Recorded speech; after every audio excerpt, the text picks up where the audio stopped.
Bonjour à tous et à toutes, je suis ravie de vous retrouver aujourd'hui en vidéo pour vous présenter mes premières lectures pour le mois de mai. Aujourd'hui je vais donc vous parler de 5 romans ainsi que de 6 titres graphiques et on va commencer sans plus tarder. Au début de mois vous allez voir que j'ai surtout lu pas mal de livres audio, j'ai pas eu un rythme de lecture très fou sur le mois de mai, ça s'est un peu rattrapé sur la suite mais c'est pas non plus voilà, un mois extrêmement rempli. Par contre j'ai lu pas mal en livre audio et notamment pour le prix Audiolib. Tout d'abord j'ai donc lu Les yeux de Mona par Thomas Chester. C'est lu par François Cognard et donc c'est suivi d'un entretien avec l'auteur. C'est un livre audio qui m'a tenu quand même pendant un petit moment parce qu'il est assez long, il fait 16h40. Donc voilà, forcément ça prend un petit peu de temps à écouter. C'est un livre qui a beaucoup fait parler de lui, qui a été traduit dans plein de langues différentes. C'est donc un livre français au départ. Et dans ce livre-là, on va suivre l'histoire de Mona, une petite fille accompagnée de son grand-père. Mona, en fait, c'est une enfant qui est très éveillée, qui est très curieuse, qui s'intéresse à beaucoup de choses différentes. Et c'est une enfant qui va avoir une sorte d'accident, elle va perdre la vue pendant un moment qui va être assez temporaire. Et suite à ça, il va forcément y avoir pas mal d'examens, etc. qui vont être faits, mais on va pas vraiment comprendre qu'est-ce qui s'est passé. Son grand-père est chargé de l'emmener chez le psychologue toutes les semaines, sauf qu'il va, à la place de l'emmener chez le psychologue, décider de l'emmener au musée pour lui faire voir plein d'œuvres d'art différentes et pour éduquer son œil à l'art. Et l'idée c'est également de lui remplir la tête de plein de choses très jolies au cas où elle se retrouverait à effectivement perdre la vue de manière définitive, ce qui est quand même un petit peu une menace qui plane sur elle. On ne sait pas vraiment si ça risque d'arriver ou pas, mais voilà, ça reste quand même un petit peu toujours en suspens. C'est donc un récit dans lequel on va suivre Mona et son grand-père qui vont découvrir 52 œuvres d'art différentes, donc au fil des 52 semaines de l'année. Et donc dans le lot il y a plein d'œuvres vraiment très différentes. On a des œuvres très connues, ils vont aller voir la Joconde par exemple, mais il y a aussi des œuvres d'art contemporaine, des œuvres d'artistes un peu moins connus ou pas forcément l'œuvre la plus connue d'un artiste. Donc voilà, pas mal de choses différentes et ça parle vraiment de l'histoire de l'art, ça explique vraiment les tableaux, etc. Les réflexions que fait Mona ne correspondent pas vraiment avec son âge.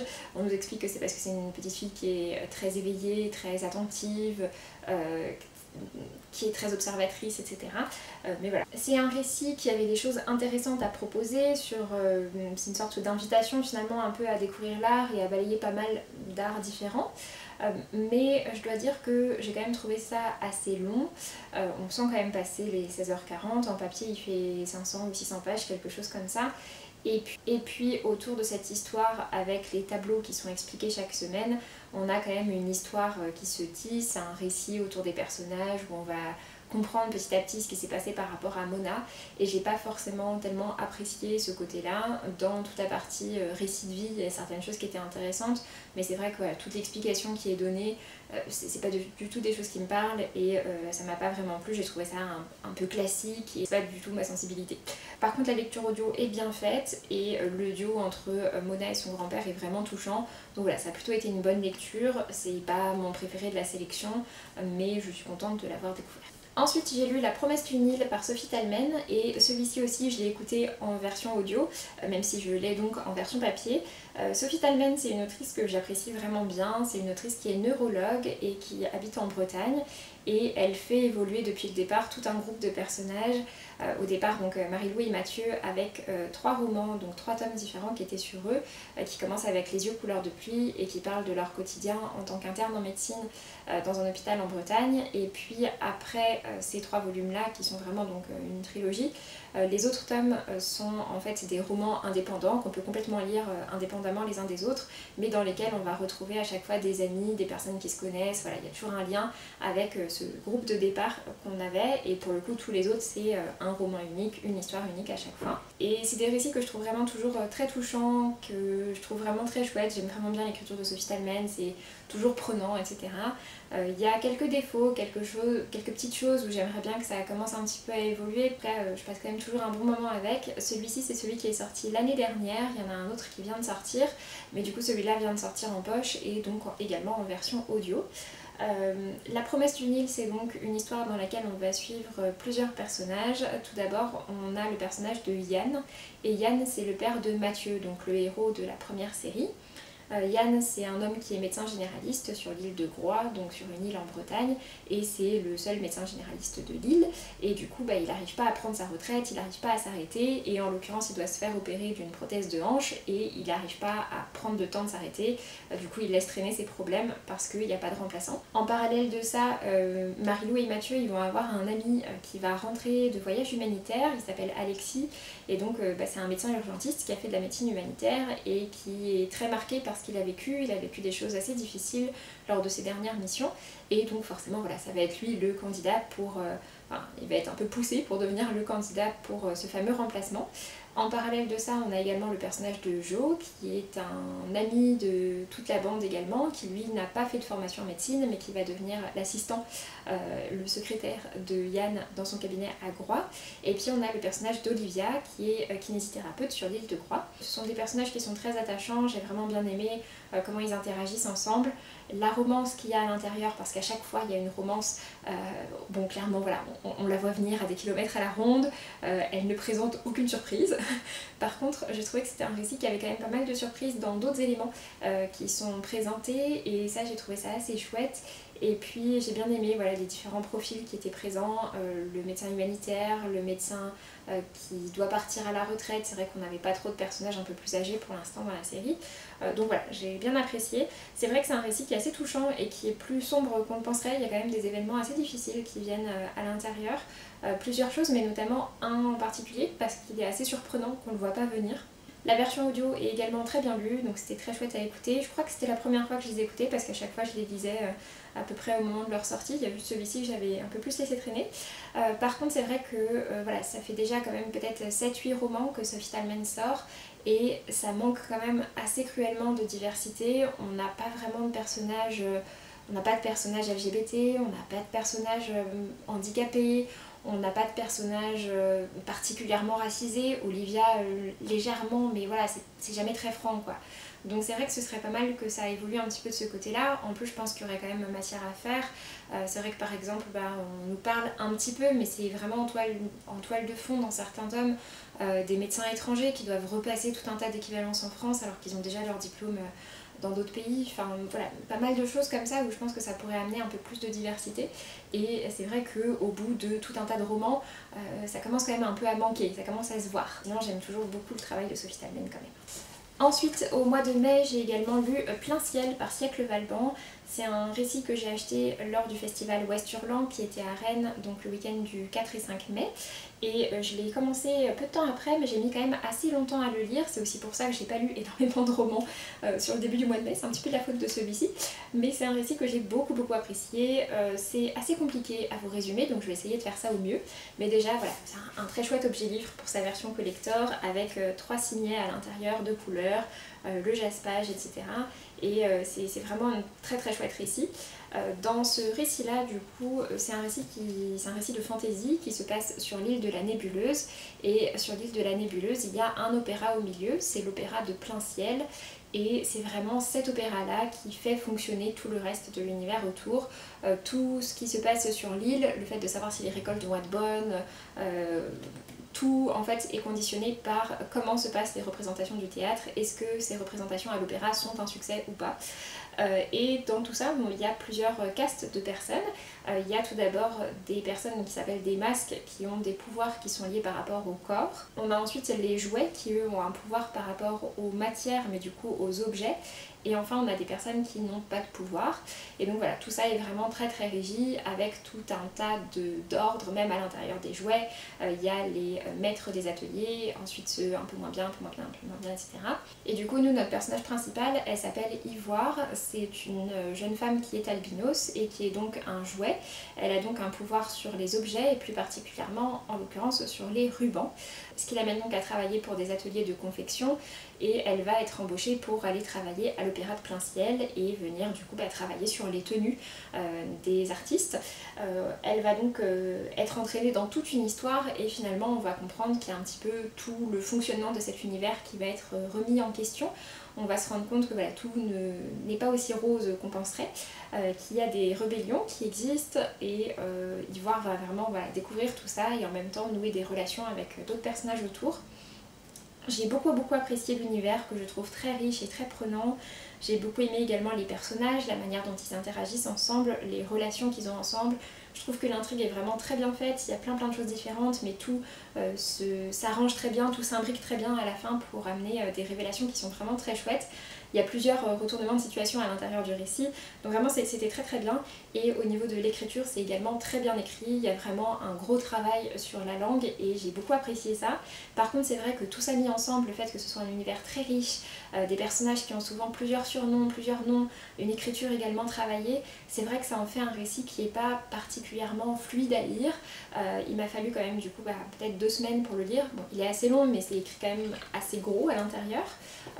Mais c'est vraiment, ça m'a pris du temps parce qu'il fallait souvent que je relise certaines choses, que je me remémore vraiment qui était qui, etc., que je comprenne comment tout fonctionnait, que je revienne aux parties où on explique justement toute la hiérarchie, etc., qui existe. Donc voilà, c'est vrai que c'est un récit que je pense que j'aurais encore plus apprécié, qui aurait pu être un coup de cœur si j'avais pu le dévorer, parce que pour ma part, j'adore dévorer les livres, mais voilà, c'est pas un récit qui s'y prête. Dans tous les cas, ça a été une très belle lecture pour moi, et franchement, il n'est pas passé très loin du coup de cœur, mais il y a fort moyen qu'il se retrouve quand même dans mon top à la fin de l'année. Ensuite, j'ai également lu Les enfants endormis par Anthony Passeron, lu par Loïc Corbery. C'est également un titre que j'ai lu dans le cadre du prix Audiolib et c'est un titre que je me gardais un petit peu pour la fin. Je savais que c'était un titre que j'allais beaucoup apprécier et effectivement ça a été le cas. Dans ce récit-là, pour le coup, celui-ci est très court, c'était le plus court de la sélection, il fait 4h30. Et c'est un récit dans lequel on suit en fait l'histoire d'Anthony Passeron, l'histoire de sa famille, puisqu'il va nous raconter l'histoire de son oncle qui s'appelait Désiré, et Désiré c'est un homme qui est mort du sida, à l'époque à laquelle vraiment l'épidémie a fait des ravages en France, quand ça a commencé vraiment à exploser et où il y a eu énormément de décès parce qu'on n'avait pas encore compris exactement qu'est-ce qu'était ce virus, on l'avait pas encore découvert et surtout on n'avait pas encore du coup découvert tous les traitements, ça a mis quand même assez longtemps. Et du coup Anthony Passeron en fait nous propose ici une double narration, d'un côté l'histoire de sa famille, celle de son oncle Désiré, et en parallèle de ça on a l'histoire de tous les chercheurs qui vont vraiment travailler, tous les médecins etc., qui vont travailler très fort pour tout d'abord découvrir le virus, comprendre qu'est-ce qui se passe, et ensuite pour travailler sur tous les traitements, sur faire évoluer les stigmas par rapport au VIH afin de faire en sorte également que ce soit mieux, que la prévention soit meilleure, que les traitements soient meilleurs, etc. Que la prise en charge en fait des malades soit meilleure. Et c'est un récit que j'ai vraiment trouvé très intéressant. La particularité de l'oncle Désiré, c'est qu'il va effectivement mourir du sida, mais il n'est pas homosexuel. Et ça fait également partie des stigmas sur lesquels il va falloir travailler, puisque c'est vrai qu'au départ, on appelait même le sida le cancer gay avant qu'on comprenne exactement ce que c'est, parce qu'on avait juste compris qu'effectivement ça touchait plus la communauté homosexuelle, sauf qu'en fait on va se rendre compte que ça touche également d'autres personnes, ça touche notamment les toxicomanes à cause des échanges de seringues pour se piquer avec l'héroïne, et donc c'est le cas de Désiré, c'est comme ça qu'il va attraper le VIH. Et puis ça concerne également des enfants dont les parents sont atteints et qui vont être du coup contaminés à la naissance. Ça concerne également des personnes qui seront transfusées, qui reçoivent des transfusions sanguines. Et puis voilà, en fait, pas mal de choses, mais c'est vrai qu'au départ, on ne comprend pas comment fonctionne le virus. On sait pas, au tout départ, on ne sait même pas que c'est un virus. Et du coup, cet oncle Désiré, c'est vraiment le fils de la famille qui a fait des études. C'est quelqu'un qui est du coup très mis en avant par ses parents, qui l'apprécie beaucoup. Et finalement, voilà, qui va tomber dans l'héroïne, qui va devenir de plus en plus addict, qui va un peu tout faire pour financer ses addictions. Et qui va se retrouver du coup à être contaminé par le VIH par ce biais-là et qui va finalement dépérir au fur et à mesure de l'évolution de sa maladie, et comment est-ce qu'il va entraîner avec lui également d'autres personnes. C'est un récit que j'ai trouvé vraiment très touchant. Je savais vu le sujet que c'était un titre qui avait de très grandes chances en tout cas de me plaire, et effectivement ça a été le cas. Et c'est vrai que toute la partie scientifique où on suit vraiment l'évolution des découvertes autour de la maladie petit à petit, c'est vraiment super intéressant, ça permet vraiment de tout remettre en contexte. Ça permet également de voir à quel point les médecins qui ont travaillé dessus se sont vraiment battus, parce que c'était même par la communauté scientifique, on considérait que ça touchait seulement quelques personnes qui étaient en plus de ça marginalisées, etc. Donc vraiment c'était un gros travail par rapport à tout ça, et j'ai trouvé ça très intéressant. J'ai également du coup écouté des conférences d'Anthony Passeron, et pareil c'était super intéressant. Donc vraiment une très chouette découverte pour celui-ci. J'ai vu qu'il vient également de sortir en poche, si jamais ça vous intéresse. Et pour terminer, côté roman, j'ai donc lu Projet Bluebird par Sharon Cameron. C'est publié chez Gallimard Jeunesse et c'est donc un roman historique, plutôt à destination adolescent et même assez grand adolescent parce qu'il y a quand même des choses qui sont assez sombres à l'intérieur. C'est un roman qui a vraiment un côté assez polar, assez enquête en tout cas. Dans ce récit-là, en fait, au départ, on va suivre deux narrations différentes. D'un côté, on va suivre Inge, en 1945, c'est une jeune fille allemande qui a vraiment grandi dans l'idéologie nazie. Elle a fait partie des jeunesses hitlériennes, son but c'est de donner un enfant arien au Führer, etc. Enfin vraiment voilà, elle a été complètement embrigadée dans tout ça. Et puis en parallèle, on va suivre une autre narration, et dans cette autre narration, on va suivre le personnage de Eva. Et Eva, c'est une jeune femme qui est allemande également, et qui elle arrive en 1946 aux États-Unis pour essayer de se reconstruire, de refaire sa vie. Elle entraîne avec elle Anne-Lise, qui est une amie proche d'elle, qui est ressortie complètement traumatisée de tout ce qui s'est passé pendant la guerre. Et donc voilà, on va suivre comment est-ce qu'elles vont essayer de se reconstruire aux États-Unis. Donc on suit vraiment ces deux histoires en parallèle. D'un côté Inge en 1945, vraiment au moment de la chute, au moment où l'Allemagne perd la guerre, puisque ça commence à peu près je crois au moment vraiment de la défaite et de l'annonce du suicide d'Hitler. Et puis de l'autre côté donc le personnage d'Eva. J'ai beaucoup aimé comment tout venait s'imbriquer dans le récit. C'est un récit qui présente quand même pas mal de retournements de situation, pas mal de choses qu'on ne voit pas venir, et j'ai trouvé ça vraiment toujours très bien fait. C'était vraiment un très chouette récit. Sinon c'est un récit quand même qui parle principalement en fait des médecins de guerre, puisque le père de Inge donc travaille pour un des camps de concentration et d'extermination, et c'est donc un médecin qui fait subir des expériences aux personnes qui sont enfermées dans le camp, et on sait qu'ils ont fait subir tout un tas d'expériences qui étaient toutes plus affreuses les unes que les autres, qui pouvaient passer de leur faire tester tout un tas de maladies et de médicaments, leur faire des plaies qui s'infectent pour voir comment ça réagit, comment ça évolue. On nous explique par exemple dans le récit que les prisonniers qui travaillaient dans les travaux forcés, on s'en servait pour venir tester les nouvelles bottes de l'armée allemande pour voir combien de temps ils étaient capables combien de temps elles tenaient dans le temps, et donc on droguait également ces prisonniers pour qu'ils ne ressentent pas la fatigue, etc. Enfin voilà, pour essayer de voir également si on arrivait à les contrôler, vraiment tout un tas de choses assez terribles. Et ce qu'on va comprendre en fait, c'est que le père de Inge, à la fin de la guerre, il a disparu, et qu'il semblerait que certaines personnes soient intéressées pour le retrouver, pas du tout pour l'arrêter et le faire condamner lors des procès de Nuremberg, mais parce que différents États, notamment les soviétiques et les États-Unis, veulent le recruter afin qu'il continue ses travaux de recherche pour eux. Et on nous explique à la fin que effectivement tous ces travaux de recherche dans les camps qui étaient vraiment affreux ont ensuite été récupérés par certaines agences gouvernementales, notamment aux États-Unis, et notamment pour devenir les projets par exemple MK Ultra ou ce genre de choses qui étaient la suite en fait de ça, sur lesquels c'était du coup d'autres personnes, c'était des SDF, c'était des immigrés, c'était des anciens soldats traumatisés, etc. Auxquels on faisait participer, mais finalement pour reprendre ces expériences assez terribles. Donc voilà, c'est un récit qui est vraiment intéressant sur justement l'après-guerre. Ça montre à la fois le côté justement de ces médecins auxquels on a donné de l'impunité pour qu'ils continuent leurs travaux, et de l'autre côté deux destins assez différents de jeunes filles qui ont grandi en Allemagne et qui ont du coup connu tout cet embrigadement autour de l'idéologie nazie, et des destins qu'elles vont décider de prendre et des destins très différents les uns des autres qu'elles vont décider de prendre. J'ai bien aimé comment vraiment tout s'imbriquait. J'ai trouvé que le début était un petit peu lent, mais sinon voilà, j'ai vraiment bien apprécié comment tout se fait. Je trouve qu'il y a vraiment des bons choix narratifs à l'intérieur de ce récit. Il y a une romance à l'intérieur qui n'est pas forcément complètement indispensable, mais voilà, j'ai trouvé que c'était vraiment intéressant. Et il y a toute une partie de notes historiques à la fin du récit qui sont également très bien faites et qui permettent d'en apprendre plus sur tout ça. Donc c'est vrai que c'est un récit qui change un petit peu de ce qu'on a l'habitude de voir sur la Seconde Guerre mondiale, puisqu'ici on nous parle plus de l'après-Seconde Guerre mondiale et des conséquences que ça a eu sur différentes parties de la population.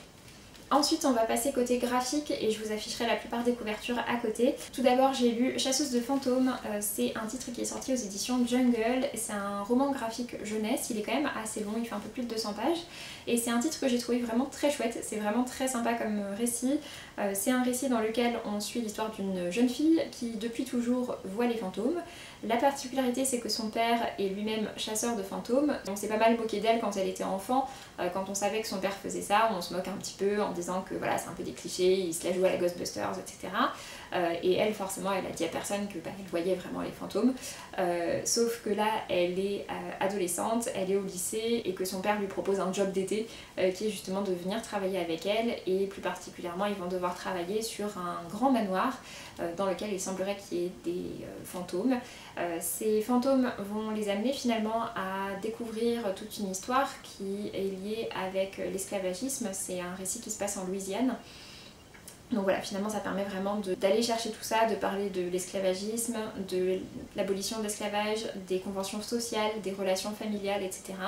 Et on voit que les relations familiales du passé qui étaient compliquées s'entremêlent avec celles du présent qui ne sont pas forcément simples. Et pareil pour tout ce qui est de l'acceptation, des restes du racisme qui existent encore, etc. Donc voilà, c'est un récit que j'ai vraiment bien apprécié. Les dessins sont assez ronds, assez jolis et c'est très coloré, donc voilà, j'ai trouvé ça vraiment sympa. Ensuite, j'ai lu Le Monde des Cancres. C'est un récit qui m'intriguait et que j'avais très envie de découvrir parce qu'il est dessiné par Justine Cunha, qui s'est fait notamment connaître pour Dans les yeux de Lia. Et c'est une dessinatrice dont j'aime vraiment beaucoup le style de dessin. C'est un style de dessin que je trouve vraiment très reconnaissable et j'aime vraiment beaucoup. Donc voilà, j'étais très intriguée par ce récit-là. On est sur un récit plutôt fantastique dans lequel on a une école spécialisée pour les cancres. Et en fait, si les enfants font des bêtises, font des choses qui ne conviennent pas, ils vont se retrouver envoyés dans les sous-sols afin d'être reformatés pour devenir de bons élèves. Et donc du coup, nous on va suivre un personnage principal qui se retrouve envoyé dans cette école, qui va découvrir d'autres personnes et qui va commencer à découvrir ce qui s'y passe. C'est pour le coup une bande dessinée en format classique, donc une 60aine de pages. Du coup c'est un récit qui est très rapide et effectivement on s'attarde pas énormément, mais je trouve pour autant que les personnages sont quand même suffisamment attachants pour qu'on ait envie de savoir ce qui va leur arriver. Et c'est donc un récit qui est prévu en 3 tomes. Les décors sont absolument superbes, le travail de Justine Cunha en matière d'illustration est vraiment génial et l'univers est vraiment très chouette et ça ferait un très bon film je pense, ou une très bonne série. C'est un univers qui est vraiment très visuel. Donc voilà, pour ma part j'ai vraiment bien apprécié, c'est un univers très riche et sombre et ça donne envie de voir la suite. Ensuite, j'ai lu un autre roman graphique, donc un autre récit plus long, ça s'appelle Fragile et c'est fait par une Française. C'est un titre plutôt tranche de vie, donc c'est un récit qui parle de vie quotidienne, dans lequel il n'y a rien d'extraordinaire non plus. On va suivre l'histoire d'une jeune femme qui se languit un peu pendant l'été, qui ne sait pas vraiment très bien ce qu'elle veut faire, et elle décide de chercher des petits jobs d'été et elle va répondre à une annonce pour promener un chien qui appartient à une jeune femme qui fait partie d'une très riche famille du coin. Elle va donc rencontrer cette jeune femme et il va y avoir une relation qui va s'installer entre les deux, qui est une relation qui n'est pas forcément simple et qui n'est pas forcément très bien définie non plus. Elles ne savent pas exactement ce qu'elles veulent, ni l'une ni l'autre. C'est un récit qui se passe vraiment donc en plein été, sous une chaleur très accablante, donc il y a vraiment tout ce côté assez, oui, un petit peu de langueur de l'été, etc. C'est un récit qui est assez chouette, c'est 2 filles donc, qui du coup viennent d'un milieu très différent et autour d'elles il y a quelques autres personnages, donc quelques autres relations qui sont creusées, mais c'est vrai que finalement il n'y a pas non plus énormément de personnages dans ce récit. C'est un récit qui est assez classique, donc voilà, pour ce qui est du récit en lui-même, j'ai pas forcément été plus emballée que ça, j'ai bien apprécié mais c'est pas quelque chose de très marquant. Par contre, le style de dessin est absolument superbe. J'adore vraiment le style de cette dessinatrice et je suivrai avec grand plaisir ce qu'elle fait d'autre, que ce soit des projets sur lesquels elle est juste dessinatrice ou d'autres où elle sera également scénariste. Parce que vraiment, voilà, pour le coup, j'ai eu un coup de cœur par rapport aux illustrations que je trouve vraiment très jolies. Ensuite, j'ai lu le tome 9 de Deep Sea Aquarium Magmel par Kiyomi Sugishita, donc c'est le tout dernier tome qui vient de sortir. C'est un récit dans lequel on suit une équipe de soigneurs qui travaillent pour l'aquarium Magmel, qui est donc un aquarium qui est situé très en profondeur dans les abysses et qui permet d'observer vraiment les animaux marins, mais plus particulièrement les abysses. C'est un récit que j'aime beaucoup le postulat de départ avec ces créatures assez inconnues, etc. C'est un récit dans lequel voilà, on va continuer à en apprendre un peu plus sur eux. Ce qui m'a vraiment marqué par rapport à ce récit-là, c'est que du coup c'est un titre qui vient de sortir et même au Japon il est sorti assez récemment et ça s'appuie vraiment sur des découvertes qui sont toutes récentes. On nous parle de découvertes qui datent là vraiment voilà, de 2022, etc. Des choses hyper récentes. pour parler des animaux qui ont été découverts le plus récemment, des profondeurs auxquelles ils ont été découverts, etc. Et du coup je trouve ça vraiment hyper impressionnant de voir à quel point ça s'appuie sur des recherches scientifiques. C'est quand même un récit complètement de fiction, mais voilà, qui donne vraiment des vrais renseignements sur toutes ces différentes espèces des abysses, et que ça s'appuie sur des choses aussi récentes parce que c'est un domaine dans lequel on connaît encore très peu et on continue d'en apprendre tout le temps. Je trouve ça vraiment très chouette et ça apporte vraiment quelque chose en plus au récit. Donc voilà, en plus de ça, les dessins sont toujours vraiment superbes.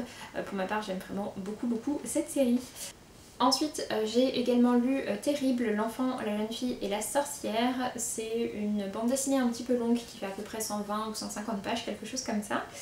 C'est une bande dessinée qui commence dans notre monde mais qui ne va pas y rester très longtemps.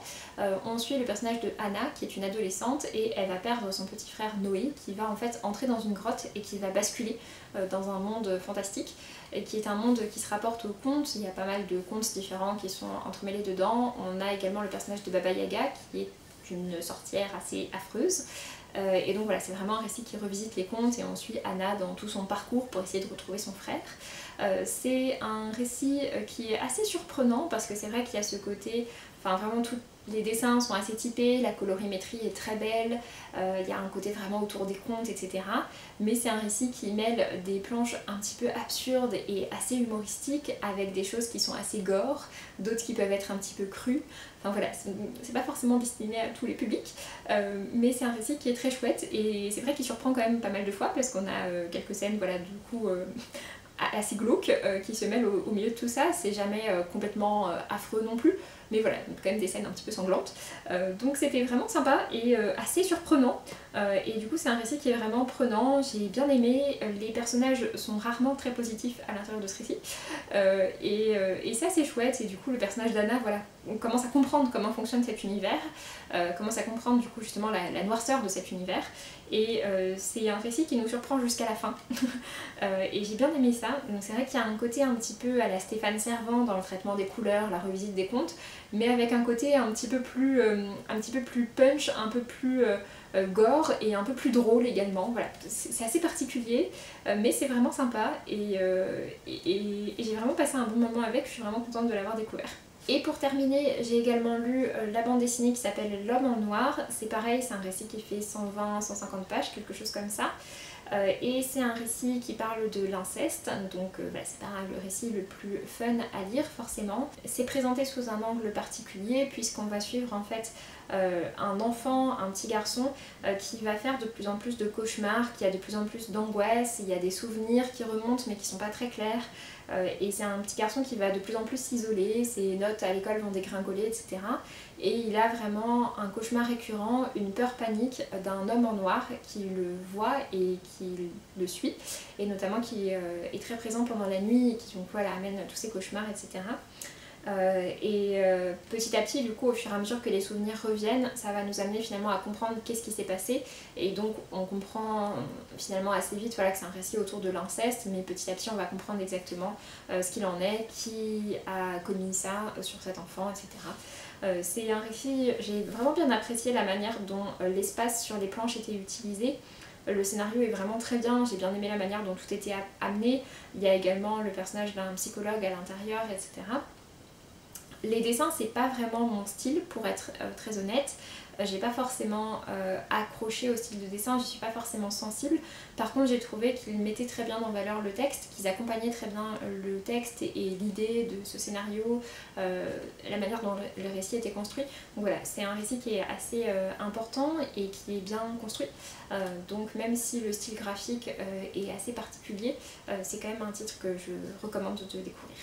Sur ce, j'en ai donc terminé avec cette vidéo, j'espère qu'elle vous aura plu, j'espère que je vous aurai donné envie de découvrir certains de ces récits. Encore une fois, j'ai fait plein de chouettes découvertes, que ce soit du côté des romans ou du côté des graphiques. Donc voilà, n'hésitez pas à me dire si vous avez déjà lu certains de ces titres ou s'il y en a certains que je vous ai donné envie de découvrir. Et puis donc pour ma part, je vous laisse et je vous dis à très bientôt pour une prochaine vidéo. Salut!